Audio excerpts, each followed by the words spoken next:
our brains are incredibly powerful. And when we deal with severe trauma as a child, especially physical or sexual trauma, the impact on our physical body throughout our life is real. It is real, and it shows up in so many ways. Even though every single cell of our body is renewed after a few years, there's not one cell in your body that's the same physical cell that was there when you were abused. Not one. However, the memories, the stuff that's going in our subconscious, our emotions are literally controlling everything. And so the fact that there's such a high percentage of women who have that, who were abused, went through that same kind of trauma as a child, tells me that there's a very real connection between that emotional trauma and that physical manifestation within your body. And that if we can do things, and I've seen this over and over again, miracles physically, and people recovering from everything from dementia to cancer to all kinds of physical things, emotional things, etc. If we can get down to the root and create real long-term change, real healing, then yes, I believe that you will see miraculous changes in your physical body.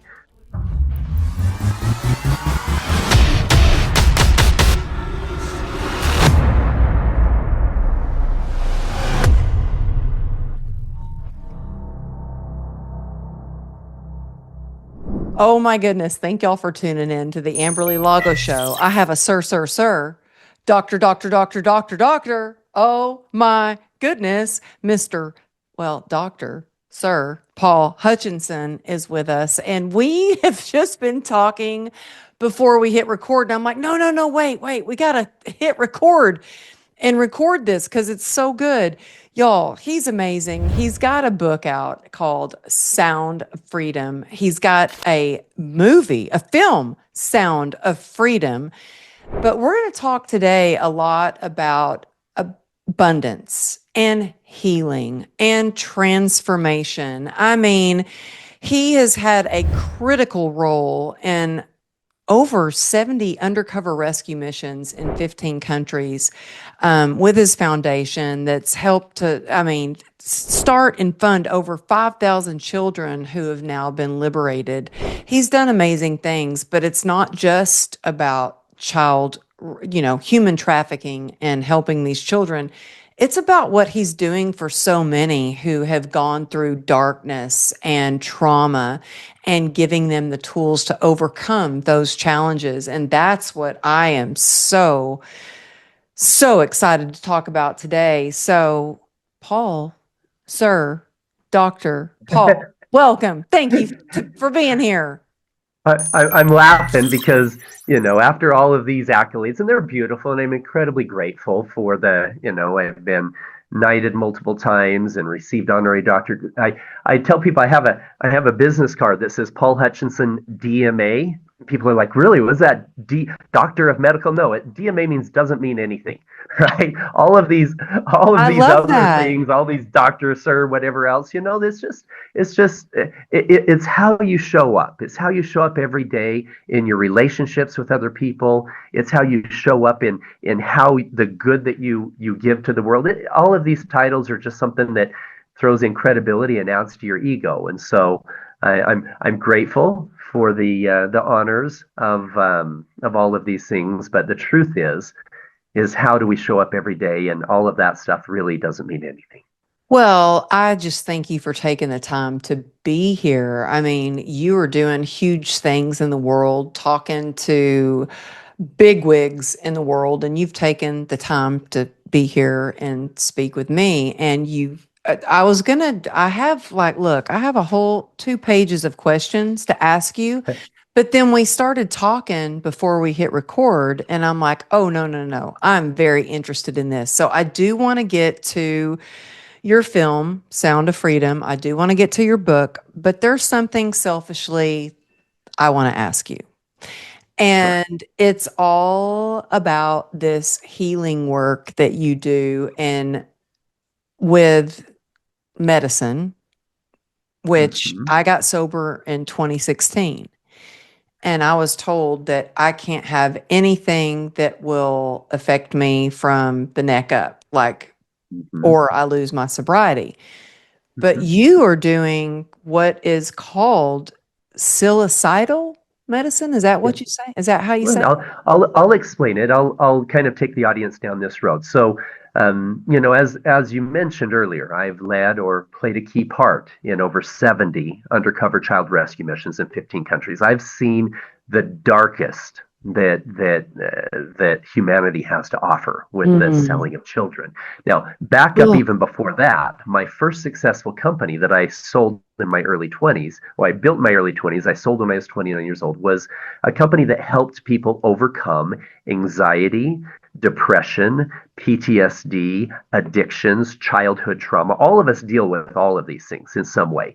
And the challenge is that trying to fix those behaviors, addictions, not just addictions to things like alcohol and hardcore drugs or pornography, addictions to things like negative self-talk and worry and what if thinking or negative expectations or the perceptions we have of ourselves, or all of these things are super ingrained.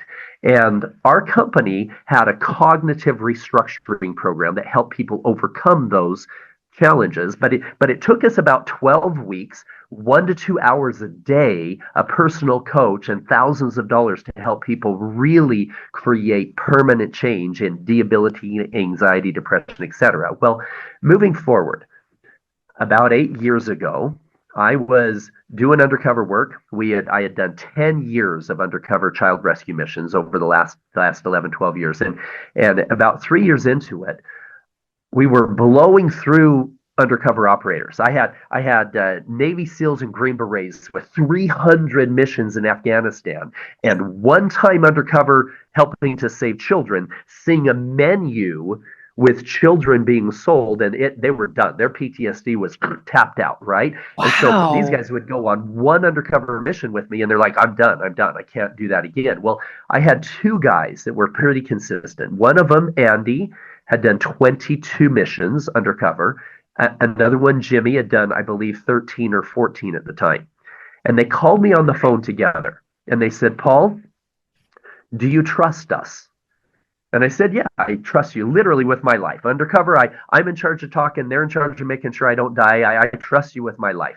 They said, you need to come to this transformational retreat. It will be the most transformational experience of your life. Now, that's saying something. I know Tony Robbins personally, right? I walked across coals literally with him right next to me. I've broken boards from. I've done transformational stuff.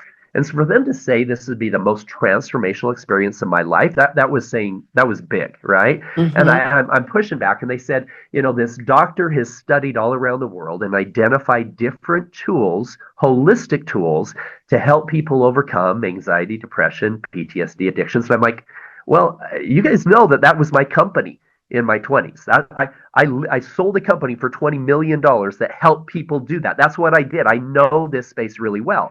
And they said, yeah, she can help people overcome these things in 3 to 4 days. And then I said, that's bullshit. It really is. It took us 12 weeks and 1 to 2 hours. You can't make changes like that. Then they explained what she was using. Now, let me take you down this road. When we were children, all of us, between the time we were born until 8 or 9 years old, our brain is in a state of what you call neuroplasticity, right? So Mm-hmm. what it means is we're very, very impressionable. If you can learn three languages at the same time that you're learning to walk and learning how to ride a bike and all of these things, right? Because as children, that neuroplasticity is just beautiful in the amount of information that it can absorb.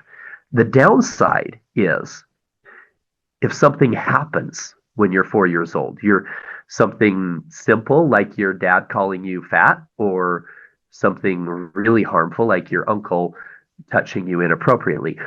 Those things can be buried. And Yeah. 95% of our life is literally run by our subconscious mind. When we're driving down the road, we're not thinking, hit the brake, hit the gas. Our subconscious is running that. And any new habits, in that case, driving a car, those habits take consistency every single day of implementing these new habits until finally they form in our subconscious mind and they're driving us. So the reason I bring that all up is that what this doctor had been working with is different forms of psychedelics when it comes to trauma therapy, to childhood sexual challenges, to therapy when it comes to breaking free of addictions, etc. These are all things that she was working with. And so I trusted these guys enough to go in. I said this is a healing retreat. Now, let me set the stage here. If you guys saw the movie Sound of Freedom, my character was Pablo Delgado, right? He was the billion-dollar fund manager who decided to quit his job to go rescue kids. That was my first rescue mission in Cartagena, Colombia. I was the founder of a multi-billion-dollar real estate investment fund. And when my friends said, "Hey, this is a healing retreat," and I said, "I don't need to heal. I'm Paul effin Hutchinson. Everybody wants to be me."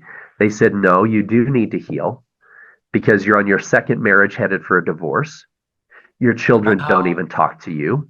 You're having parties at your house every other weekend with NBA players and half dressed girls, and this isn't in line with the you that I know you want to be." And Wow. so for me, in that first experience, and the reason I went into it is because these guys had said this helped them overcome some of the darkness, some of the difficulty of going undercover and helping with these kids. And so Amberly, I went into this first retreat completely blind faith.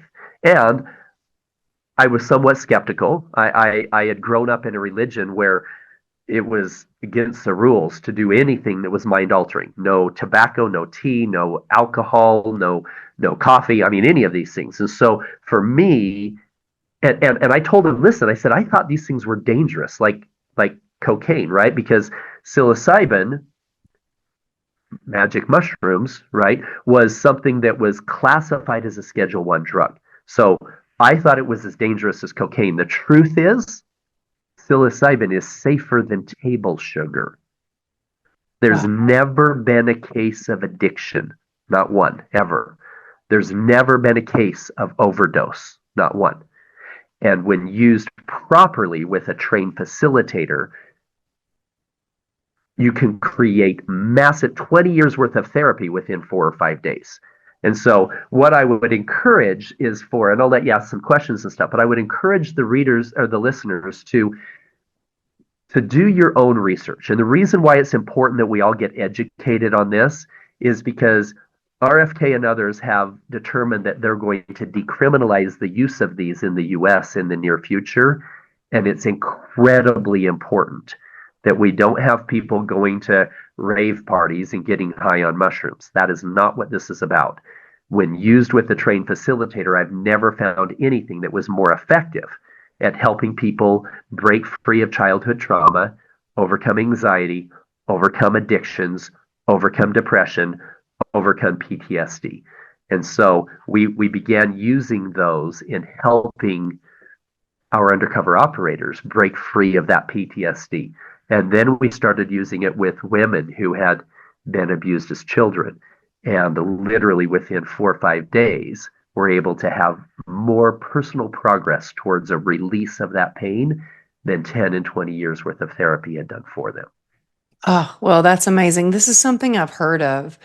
I have a good friend of mine. So I got sober in 2016, and I had a good friend of mine who had like 2 years more of sobriety than I did. And she did a retreat where she did this type of healing, and she lost her sobriety. Like her sponsor was Mm. like, "You are no longer sober. Like, that's it." See, that's a perception I think we need to change. Mm-hmm. Because some people will throw these in the same bucket as any kind of drugs, and they're actually the exact opposite. We have over an 85% success rate in helping people break free of alcohol addictions without any relapses and any side effects within less than a week. So it's That's incredibly high like success rate.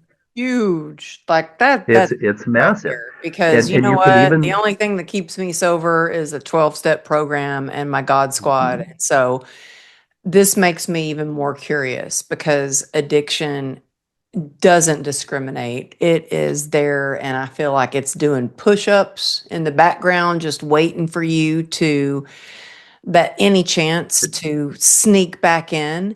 And Exactly. so I'm very curious with you talked about sexual abuse and or trauma from Hmm. age, you know, 8 years up to 8 years old, that those being very important years. And I was sexually abused starting at age 8. Hmm. And I've done so much work and so much healing work. And then every once in a while, I still will get triggered. And I'm like, dang it, how did I just get triggered? I thought I healed that. I thought I got over that. How does something like psilocybal medicine, Psilocybin. Uh-huh. what is it called? Psilocybin. So the psilocybin is the Psilocybin. psilocybin. Psilocybin. Yeah, it's the active ingredient in Hey, I in wrote it the down wrong. I tried to write psychedelic it list. down as you were telling me. Well, and it's not just the Psilocybin. How does psilocybin. that It's work? Well, so psilocybin together with other different types of psychedelics all have their own individual properties. In fact, some people may have heard of like ayahuasca. Ayahuasca is Yeah, made that's what from I've a heard. I've heard of that. Okay. So ayahuasca is these are all different types of psychedelics, right? All of them, the ayahuasca, the ayaboga, the San Pedro, the psilocybin, all of them have their own individual properties that can help with very specific things. And if somebody has a cocaine addiction or heroin addiction, super hardcore drugs, then I encourage them to do an ayahuasca experience rather than a psilocybin experience because it's more effective with some of those hardcore addictions. In fact, you can also look this up. There's a couple doctors in Peru with published results of between 85 and 90% success rate in helping cocaine, heroin, and meth addicts completely break free from those addictions without the relapses and without the withdrawals. So it's Without the withdrawal? yes, Okay, yes, well, I yes. have to say, I've heard of people getting really sick from doing ayahuasca. Like they are Of course. throwing Well, up in buckets. that's what it is. You are throwing up in buckets. Here's Oh what my happens. God, I don't want to do that. Of course you don't. Nobody does. But but let me explain what happens. And see, and this is why we use psilocybin with most of our retreats. We have facilitated now 67 guided meditation, Hmm. plant medicine healing experiences over the last 8 years. The majority of them are using psilocybin because it's a lot easier to work with the majority of challenges that people have. If it's anxiety or depression or PTSD or childhood trauma, those are things we can work with very, very effectively without you having to have a throw up bucket the whole night, right? However, if somebody is really, really hard headed, or if their addictions are incredibly restricting, let's say that somebody's got just a hardcore pornography addiction or a hardcore cocaine addiction or heroin addiction, or they just can't break free from what they need to. The psilocybin is something where it's almost a dance, where me as a facilitator, you as a participant, my wife as a facilitator, and others, we get really clear on what it is you want to release and then really clear on what it is you want to embrace. So clear on, okay, this happened to me when I was 8, and this was a difficult situation with my ex, and this is something that happened in my whatever it was in the past that you want to just stop from holding on to your future, including addictions, etc. Then within that psilocybin experience, your brain turns back to that state of neuroplasticity. Remember how we talked about when you were a child and you could learn 3 languages at the same time? In that temporary state of neuroplasticity, now I can put you in front of a mirror and have you speak your positive affirmations, and boom, they stick because you're not having to go 21 days of repetition. Your brain is in this state of very impressionable. And we can also go in and identify those things that are creating those hooks, that are creating those addictions, that and anything that is tied to trauma of our childhood that is creating behaviors today, and help change the perceptions of them in a way where they are not creating the same challenges moving forward. So it literally creates new neural pathways. So in the case of an addiction, let's say a pornography addiction or an alcohol addiction or anything else, you have this super freeway in your brain, this neural pathway in your brain that's zero to dopamine. Boom, that's that. I want that hit right now. Well, under a microscope, you can put brain cells together with psilocybin, and it literally starts regrowing dendrites, right? It creates new neural pathways in your brain in this experience. So this is why it's incredibly dangerous to go do mushrooms with friends at a rave party. You've got rap music going on over here and an orgy going on over here, and somebody yelling at their girlfriend over here, and that negative energy in that state of neuroplasticity is very dangerous for your health, mental health moving forward. However, if you're in a safe, loving environment, the facilitators understand your goals moving forward, they can literally help create that experience. Now, you Well, talked that about takes ayahuasca. that takes a lot of trust. Like, Of course, of course. And so, I the mean, people that come, who you gonna that's why it's so trust? important. It's why it's so important to know your facilitators. Yeah. You can't be in that environment with somebody who does not have your best interest in mind. And this is another reason why, if it becomes decriminalized in the US, there's some facilitators out there that have a history of manipulation Yeah, I was gonna in say some that. pretty negative ways. And so you can't put yourself in that environment with a facilitator that could, I mean, there's even been some cases of people who have sexually abused people in that state. So this is Yeah. why it's important to set the right ground rules in place. But Okay, let me ask you though. So sure. somebody like me who is an alcoholic, I mean, recovering, I go to meetings, but would I need, which one would I need? Would I need ayahuasca or what? No, you've already see, we've had alcoholics that have come through that have been very, very effective at cutting free all of the extra desires that keep hitting them, etc., by just using psilocybin. We've had a couple of them that fell back off the wagon, but they were already off the wagon when they came, and they needed something stronger. Now, the ayahuasca is stronger. If you imagine that with psilocybin, with the mushrooms, you and the facilitator, you and my wife are driving, right? You guys are driving the experience, saying, okay, now we're going to work on this memory at 8 years old. Now we're going to work on this. Now we're going to work on this. The ayahuasca, your grandmother is driving. We call her grandmother ayahuasca. She's a dang good driver, but she's got a whip, she's got a belt. She's not going to take any crap from you, right? And so what happens in that experience, and this is why the throw up happens. You literally, you go into this psychedelic experience, and the Oh, medicine takes you through emotionally, and you literally start looping some of the things that you need to release. Maybe it's a pornography addiction, maybe it's an alcohol addiction, whatever it is, it's looping this thing you need to release. And grandmother Aya says, okay, are you ready to let go of this for good? And you're like, I don't know. We're going to let go of it for good. And literally your whole body, just just the thought of drinking another drink of alcohol, boom, upsets your stomach to the point where she says, we're going to release that physically, emotionally, spiritually. We're going to release it all right now. Boom, you throw it all up in your bucket. And then she says, are we good? Are we good? Do you oh, still have a tie to see, that whatsoever? that kind of scares the crap out of me, to be Oh, honest it with you. scares a lot of people. And this is why most It people, scares the crap out of me. Oh, I don't just, encourage anybody to do Aya their very first experience. But well, I is it mean, better than being addicted to cocaine for the rest of your life? It's literally Yeah, 8 well, I'm hours to break glad. free from an addiction that's lasted for 10, 20 years.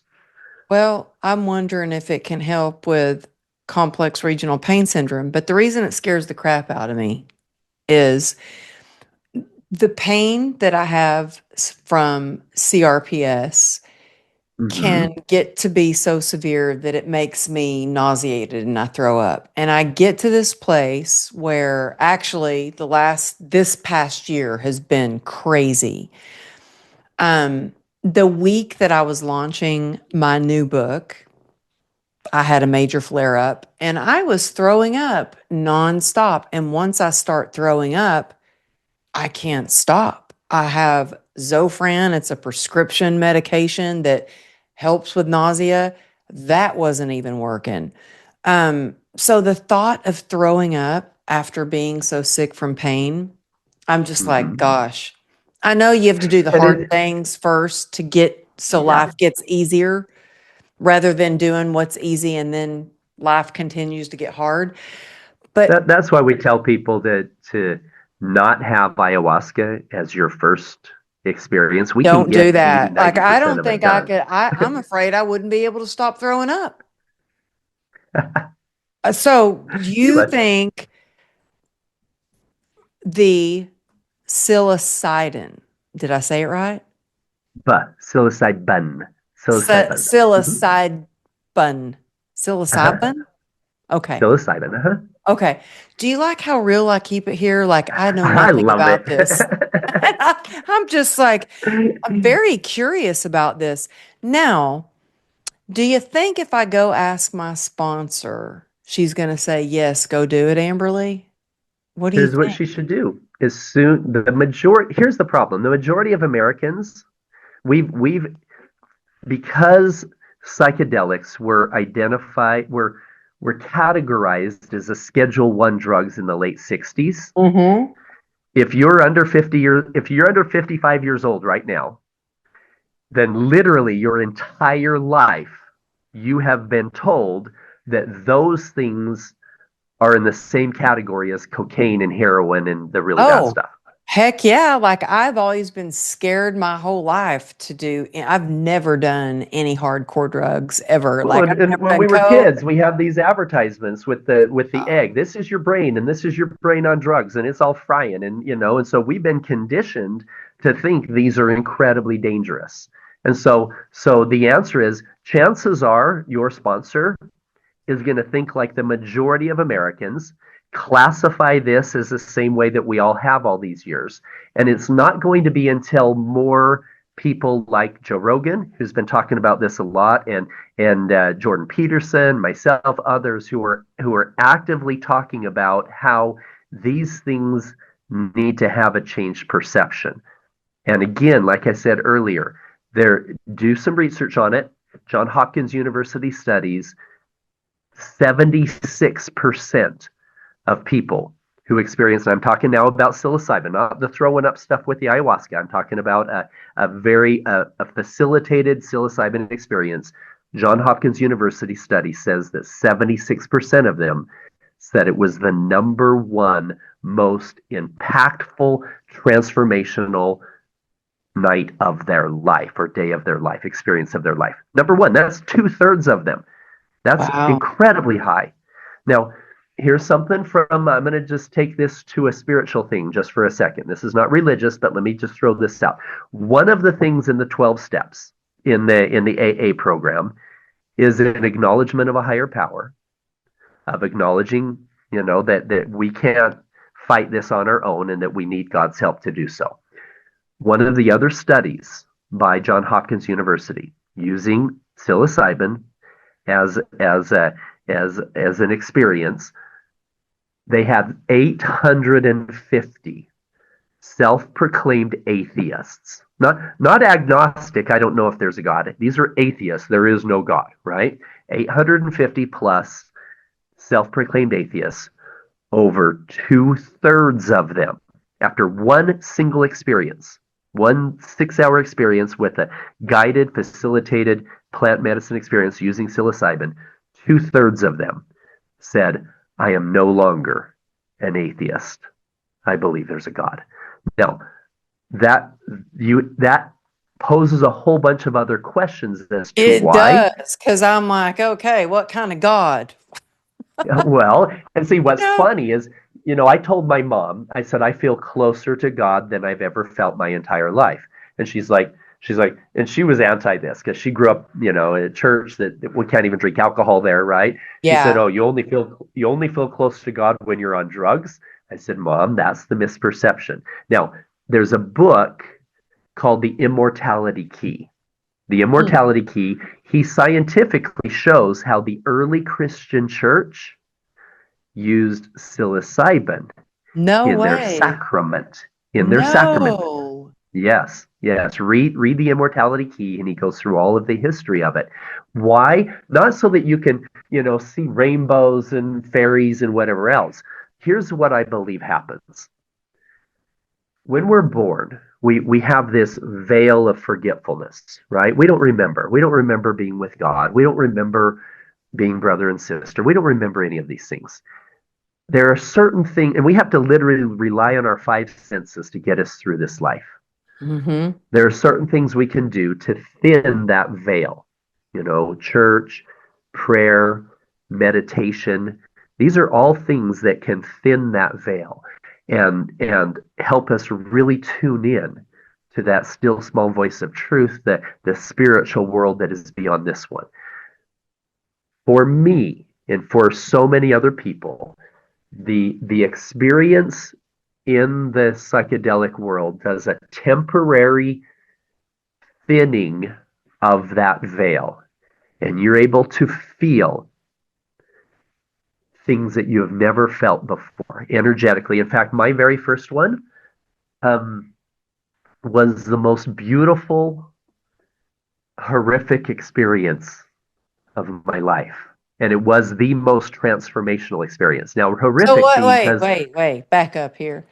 The most beautiful, horrific. I've yes, never heard those two adjectives used together. here's what happened to me. The medicine showed me pure empathy that Mm. could have never been showed to me in any other way. Amberly, I felt in every cell of my body, I felt the pain that my Oh, children felt when I cheated on their mom, oh. as if I was them. And it hurt. And then I felt the joy of the kids that were there as part of our rescue missions. And then I felt the pain of the families that broke apart because some guy was at my party and had sex with a cheerleader, and now he cheated on his wife, and now she broke up with him. And I realized, wow, the ripple effect of everything that I do in my life, Mm. and every word that I said unkindly to an employee, I felt as if I was them. That feeling that I had blocked with all of this ego and this pride and all this crap broke that ego down and put me into a place where I could feel the ripple effects of everything that I did in my life. And that changed everything for me. It created this beautiful new vision of what I could do to create a positive impact in the world rather than the road that I was going down. Well, what would you say to somebody that is an addict, alcoholic, or just trying to numb out the feelings and they don't want to feel and they're using because they feel so much and they don't want to feel. And now Yeah, they're going to go do some medicine that's going to make them feel even more. Have you ever had that great question question. pop up? Absolutely, absolutely. In fact, the problem is that we are numbing things because we're not effectively dealing with those things. And so even if somebody is on an SSRI, let's say they're on anxiety depression medication, we and this is the hardest part for people with our experiences is we mandate that they are off of those medications for a few days depending on which one they're on. Why? Because all they are is masking. They're just Mhm. masking the underlying problems, and we need to pull off that bandage so that we can get down to the infection. and we can figure out where that pain is coming from and help people have a new perception of it, help them in a very healthy way heal those pains, heal that energy, heal that stuff that they're just numbing with the anxiety and depression medications. This Mm-hmm. is what happens with cocaine and other hardcore drugs. This is what happens with alcohol. So many people are simply numbing things rather than getting down to the roots of the problem and fixing it. And that's what we did back when I had my anxiety and depression company in my early 20s, is we were getting down to the roots of the problem, but it took us 12 weeks, a personal coach almost every day to create those changes. Within this state of neuroplasticity, you can do so within a few days. Well, how did you even get into having a company in your early 20s with dealing with anxiety and depression, and sadness and all these things? How, like my oldest daughter is almost 30. My youngest daughter is going to be 17 next month. And I don't really see either one of them walking around going, I'm going to start something that deals with anxiety and depression. Like, how did you even come up with that? I talk about it in my book, In the Sound of Freedom. In the beginning part of the book, there's 4 sections. The beginning is the making of an undercover operator, and I talk about the training. I teach situational awareness, things that parents can do to keep their kids safe, et cetera. But then I talk about my teenage years and being brought in to being the president of the peer leadership team. Because children, if they in junior high and high school, if they went and talked to a teacher about domestic abuse at home, legally that teacher has to go to the authorities immediately. And so kids very seldom will talk to them. But I went through a bunch of training as a teenager to learn how to be a peer counselor. And in doing so, I came to understand that literally 1 in every 4 women that has been a victim of sexual abuse as a child. With men, it's a little bit less. It's 1 in every 5. 40% of women at some time in their life, but the majority of us at some time in our life have anxiety and depression to the point where they are debilitating, and most of it comes from unresolved childhood trauma. Most of it comes from, and it may not be sexual trauma, it may be physical or verbal, but we hold on to this, and it comes out with some people. It comes out in the form of low self-esteem, anxiety, depression. Some people anger. Some people, especially men, it comes out in promiscuity and sexual behaviors, even women as well. And so, understanding the root of the problem is the only way that we're going to help heal humanity. I love that. Well, I want to go back to this medicine. Okay. I got questions. That's all right. So, I know it well. Let's say I, talk to my sponsor and she's like, Amberly, you know what? If that's going to heal you, because I have heard that a lot of people that have been diagnosed with complex regional pain syndrome, so that's the nerve disease I was diagnosed with, most of them are women. And I think it's a high number, like 80% of the time they were sexually abused as a child. It's like, I don't know the exact numbers. So write into me, email me if I have those statistics wrong. But I'm just thinking, I'm wondering if this would help with this is supposedly an incurable disease.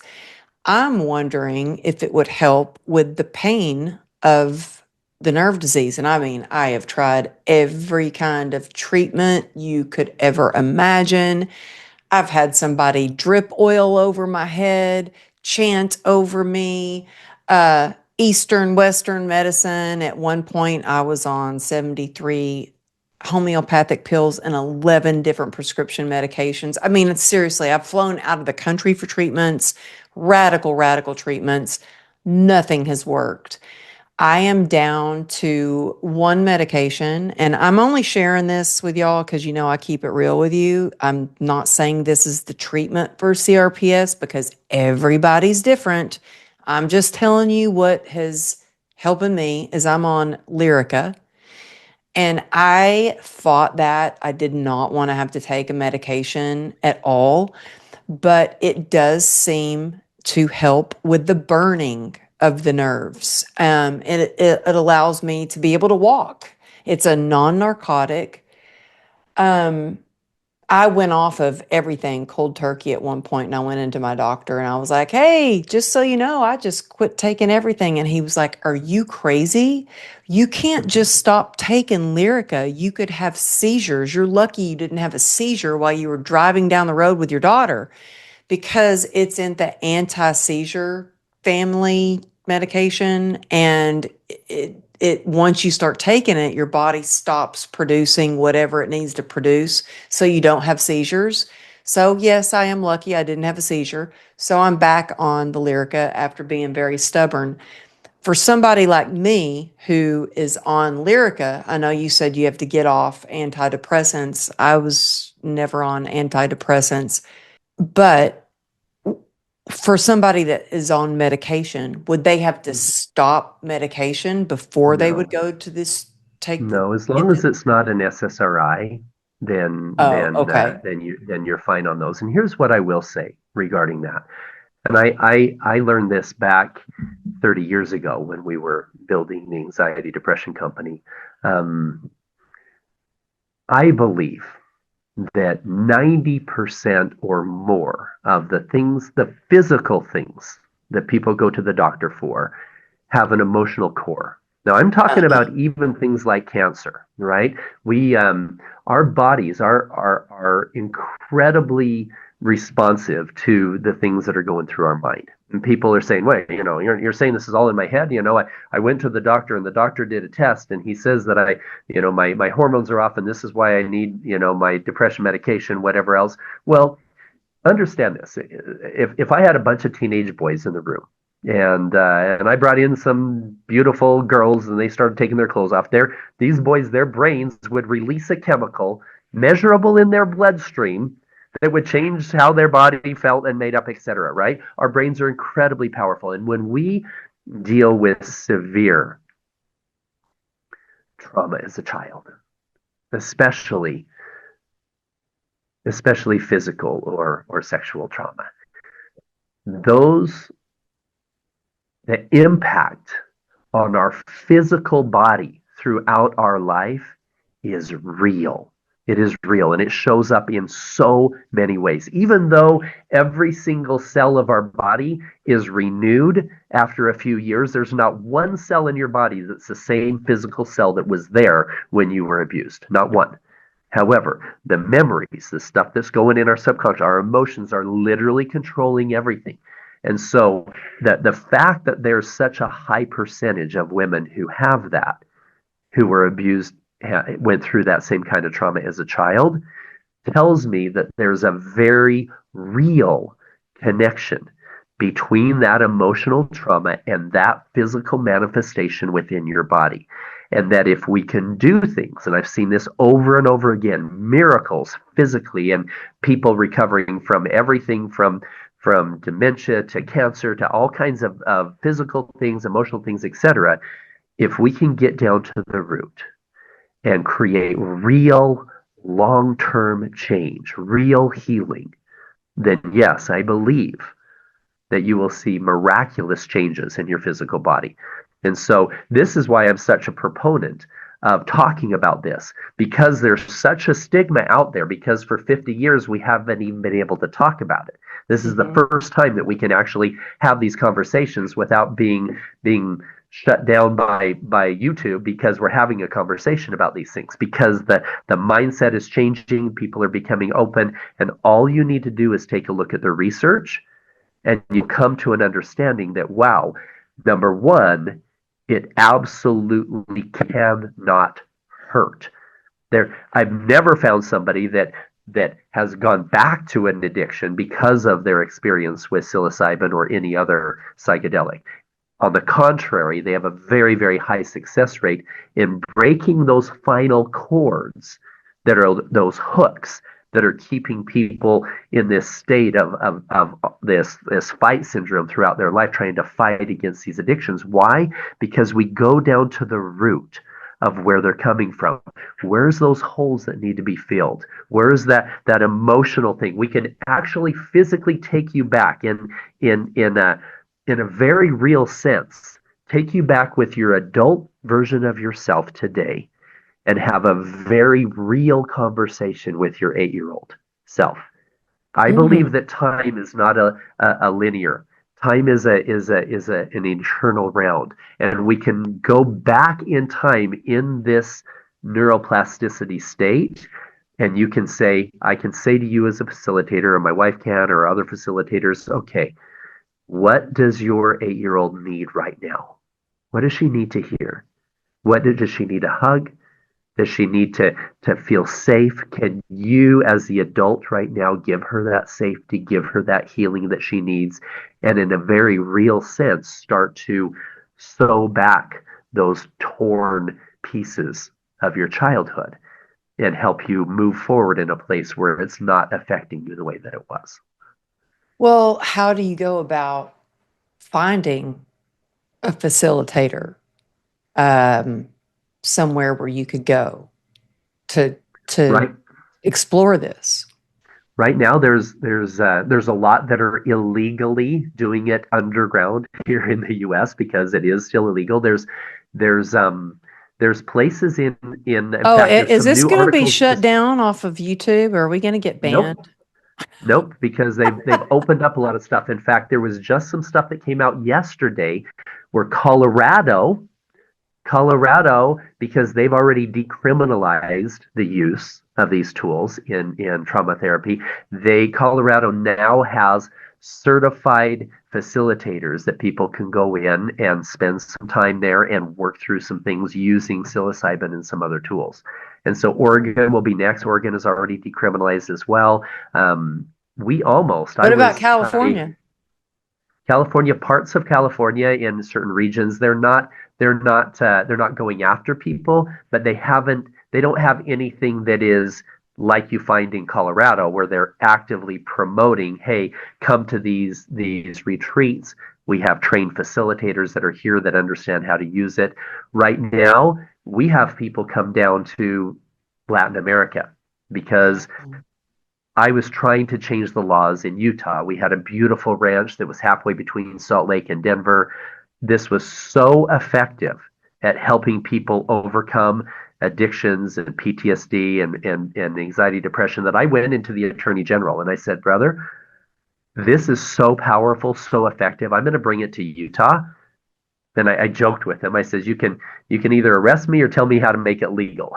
And he laughed. He said, well, let's do the latter. And so we took some church leaders, some political leaders, and some doctors to Wow. Jamaica to experience their very first experience in a legal setting. Every one of them said, we want to help change the laws in Utah. And Utah almost became the state to not only decriminalize like Colorado, it almost became the first state to fully legalize the use of these psychedelics when it comes to trauma therapy So what and happened? overcome. It didn't Our work out. No, our governor decided he was going to veto our bill. And so he said as soon as it's approved with the FDA, then you're good to go. And so that's why we're working on things on a federal level. And so we've moved to Latin America. People can go to liberatinghumanity.com and learn lots of information, lots of videos on the experiences, the retreat. And then I would encourage you to find somebody that you trust because trust is so important in this space. You can't just go into put yourself in this vulnerable position to be able to heal through things in that state of neuroplasticity if you don't have somebody who truly Yeah. has the right heart who can help you heal through that. Yeah, for sure. Well, oh my goodness. I had 2 pages of questions on a whole different topic, but we started talking and I was like, no, I selfishly need to learn more about this. It's something that I've wanted to learn more about, and I just appreciate you explaining it more. And, sometimes when you're scared of something, it's just because you don't have enough information about it. Now, with that being said, I'm not going to sit here and say, oh, sign me up. I'm ready to go throw up in a bucket or do something a little lighter and just I don't know. I'm going to think about it. I'm actually going to Do talk some to the research. sponsor. I don't think that anybody listening today is convinced just listening to me. But my hope is that you'll take some time and just type John Hopkins University studies psilocybin. And psilocybin is that's a hard one to spell. You have to spell it a few times. You can just Oh, put I couldn't magic even mushrooms. pronounce it. Are you kidding me? We'll put it in the show But notes, though. here's something else that just this is a really good one to look up online. Once you have the right spelling of it, type how dangerous is psilocybin versus alcohol, right? Just or put danger of psilocybin versus danger of alcohol, and what you'll find a chart. Okay, this chart at the very top. There's at the very of all the mind. It'll have a whole bunch of mind altering things. Everything with cannabis and cocaine and methamphetamine and alcohol, everything else, and it'll have danger to self and danger to others the top of the list, higher than cocaine, higher than meth, higher than anything, danger to self, danger to others. Top of the list is alcohol. Oh, wow. Second is crack cocaine. Third is heroin. Fourth is regular cocaine. Next is methamphetamine, all the way down about 20 or 30 down. Then you'll find things like cannabis, way at the very bottom of the list, with almost zero harm to self. Actually, there is zero harm to self, what you can find on there. And only thing that would be harm for others if you decided to drive a car while you're on mushrooms or whatever. The very bottom of every single thing on the list is psilocybin from a safety standpoint. Compared to alcohol is the most dangerous at the top. So look that up online, and it will open your mind and understanding to starting to do some research and ask yourself, wow, if that is so safe, why haven't we been able to use it over the last 50 years? And this is why those laws are changing, so that we can use them properly in a way that's really going to help people heal. Yeah, and it's crazy to me that like when COVID happened, everything. So I was in LA for 31 years, and in LA everything was shut down except, I mean, churches. I couldn't go to my recovery meetings. I mean, everything. They even shut down the hiking trails at one point. Like you couldn't even go to the park. The only thing that was open, the pot Liquor shops stores. and the liquor stores. And that was it. And I remember driving down the road and seeing a line of people waiting in line just to get in to go buy some pot or weed or marijuana or whatever you want to Mm-hmm. say. I'm probably not even saying the cool thing to say. But I was just like, that is crazy that that's what you could get, alcohol and weed. But then there's other things that are actually helping people have breakthroughs, and that's not legal. That just blows me away. Yeah, So yeah. this has been mind opening. And like I said, I was prepared to ask you a whole bunch of different questions, but you guys can check out his book. You can check out his movie, his film. And would you please let us know the best way for people to find out more information on how to get your new book, how to get to watch your Absolutely. film, get involved with what you're doing, or even to do medicine with you, do a retreat, Absolutely. whatever? Well, all of those super easy. There's links to everything on Liberating Humanity. Just liberatinghumanity.com. You can go directly to the Child Liberation Foundation by going to childliberation.org. But there's a link to the Child Liberation Foundation on Liberating Humanity as well, and even a place where you can pre-order the Sound of Freedom book. Now, if you don't remember the Liberating Humanity, but you remember the movie Sound of Freedom, you can go to soundofreedombook.com and it will link you right into Liberating Humanity. And on that site, you'll get information on how to keep you and your children safe in dangerous situations, situational awareness. You'll get information on the Sound of Freedom book. You'll get information on the Child Liberation Foundation, and most importantly for this episode, you'll get lots of information on the healing retreats and how you can sign up for those or links to some of these things that we've been talking about, these studies by John Hopkins, by others. The most important thing I think you should look up is danger of alcohol versus danger of mushroom psilocybin. And that chart will open up your mind to, wow, okay, now I see there's something I need to study more on this. If indeed that is the safest of any of them, and people are saying that the 76% of people say it was the most transformational experience of their life. That's right up there with your marriage and the birth of your first kid type thing, right? That's powerful numbers. So I'm super grateful that you let me talk about some of this. This is something that, is been somewhat taboo for the last 8 years because people haven't known about it, but we've been studying it in depth. And again, like I said, in the last 8 years, we have facilitated and hosted now 67 guided meditation, plant medicine, healing, transformational experiences. So, well, thank you for being on and thank you for explaining it. As I said, I was like, okay, selfishly, I got some questions for you. But I've always been curious, I've always been, curious, and I've tried so many different kinds of treatments. And so thank you for explaining it in a way that I can understand. Thank you for taking the time in your eventful life to be on the show. I know you're doing big things out there, and I just appreciate you so much. And you guys, thank you for listening in. All those links will be in the show notes. And you know what? Thank you for making this a top 1% podcast. It's because of you listening and downloading episodes that we're here today and have this podcast. So thank you so much for tuning in. And until next week, we'll see you soon.